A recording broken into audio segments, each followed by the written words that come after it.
1990 के दशक का शुरुआती समय देश की राजनीति में ये मंडल और कमंडल का दौर था। वहीं यूपी के कानपुर देहात में ये बंजर पड़ी जमीनों को कब्जाने का दौर था। मुलायम सिंह यादव और कांसीराम उत्तर प्रदेश की राजनीति में पैर जमा चुके थे और उनकी छाया में पिछड़े समाज के कई इलाकाई नेता तेजी से उभरे और विधायक सांसद बन रहे थे। इस दौरान इन नेताओं पर खाली पड़ी बंजर जमीन कब्जाने का आरोप भी लगा। इलाके में अच्छी खासी संख्या में होने के बावजूद ब्राह्मणों की जमीन खिसक रही थी। यही वजह रही कि बंजर जमीन के साथ साथ राजनीतिक जमीन कब्जाने और इलाके में पिछड़ों की हनक कम करने के लिए राजनीतिक ब्राह्मणों को विकास का सहारा लेना पड़ा। कानपुर का दुर्भाग्य यह कि ये विकास डेवलपमेंट नहीं बल्कि विकास दुबे था। हेलो दोस्तों, कैसे हैं आप सब? आप हैं क्वारा फ्लिक्स पर और आज के इस वीडियो में हम बात करेंगे इसी विकास दुबे के बारे में।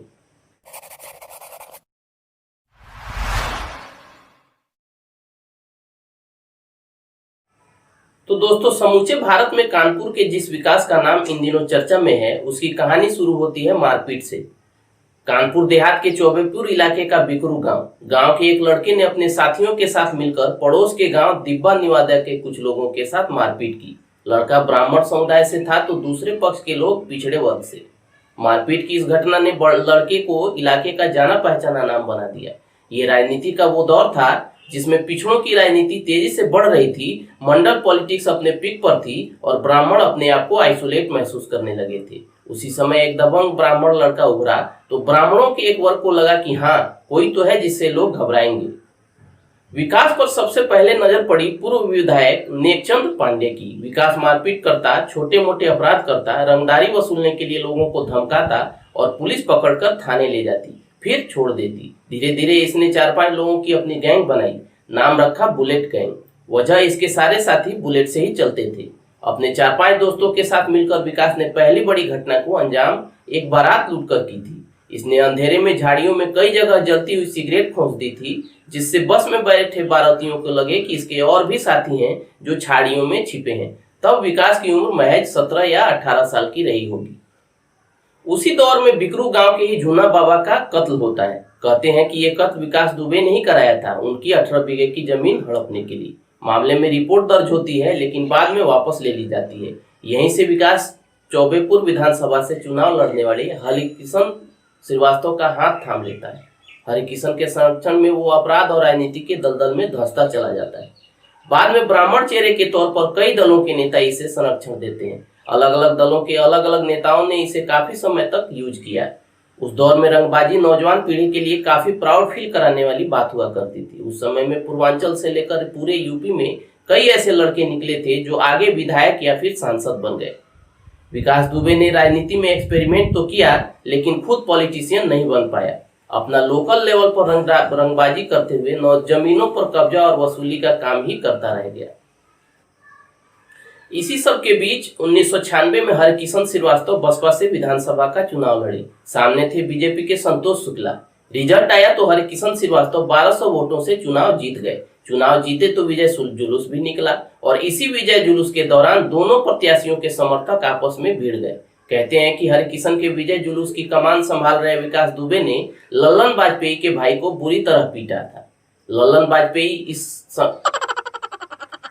वाजपेयी इस चुनाव में संतोष शुक्ला के साथ थे। लल्लन और विकास कभी एक साथ ही थे लेकिन बाद में अलग हो गए थे। वजह थी लल्लन वाजपेयी के बीजेपी के टिकट पर चेयरमैन बनने के बाद विकास दुबे के इलाके में उनकी सह पर उगाही। इस उगाही को लेकर लल्लन वाजपेयी और विकास दुबे में विवाद शुरू हो गया।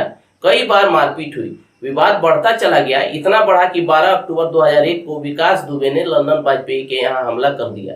अब लल्लन वाजपेयी थे बीजेपी के आदमी, सो लल्लन वाजपेयी ने उस समय के राज्य मंत्री संतोष शुक्ला को फोन किया कि विकास और उसके आदमियों ने मुझे घेर लिया है। संतोष शुक्ला ने कहा कि हम आ रहे हैं। वो पहले सिवली थाने गए कि फोर्स लेकर आ जाएंगे। तभी सिवली थाने पर विकास दुबे और उसके लोग आ गए। थाने के अंदर दोनों के बीच बहस हुई, बात बढ़ी और संतोष शुक्ला पर विकास दुबे ने गोली चला दी, जिससे वहीं पर उनकी मौत हो गई। थाने के अंदर हत्या हुई थी। उस समय सारे पुलिस वाले मौजूद थे। इसके बावजूद विकास दुबे को गिरफ्तार नहीं किया गया। 2002 में उसने आत्मसमर्पण कर दिया। दिखावटी तौर पर तब की मुख्यमंत्री मायावती द्वारा उसे बसपा से निष्कासित कर दिया गया। जब वो आत्मसमर्पण करने गया तो उसके साथ बसपा के कई नेता मौजूद थे। विकास दुबे उस वक्त ये खुलेआम कहा करता था कि मुख्यमंत्री मुझसे कभी नाराज नहीं हो सकती। उसका ये बयान उस वक्त बसपा में उसके रुतबे को दिखाता था। राज्य मंत्री संतोष शुक्ला की हत्या थाने में हुई थी, फिर भी इस हत्याकांड में पुलिस को एक भी गवाह नहीं मिला। संतोष शुक्ला के सरकारी गनर और ड्राइवर ने भी गवाही नहीं दी। अंततः विकास दुबे बरी हो गया। इस समय विकास दुबे पर 60 मुकदमे दर्ज हैं। 6 बार गुंडा एक्ट, 8 बार गैंगस्टर एक्ट, 6 बार क्रिमिनल लॉ अमेंडमेंट एक्ट और 1 बार रासुका तक के तहत कार्रवाई की गई है। इसके बावजूद वो खुला घूमता रहा।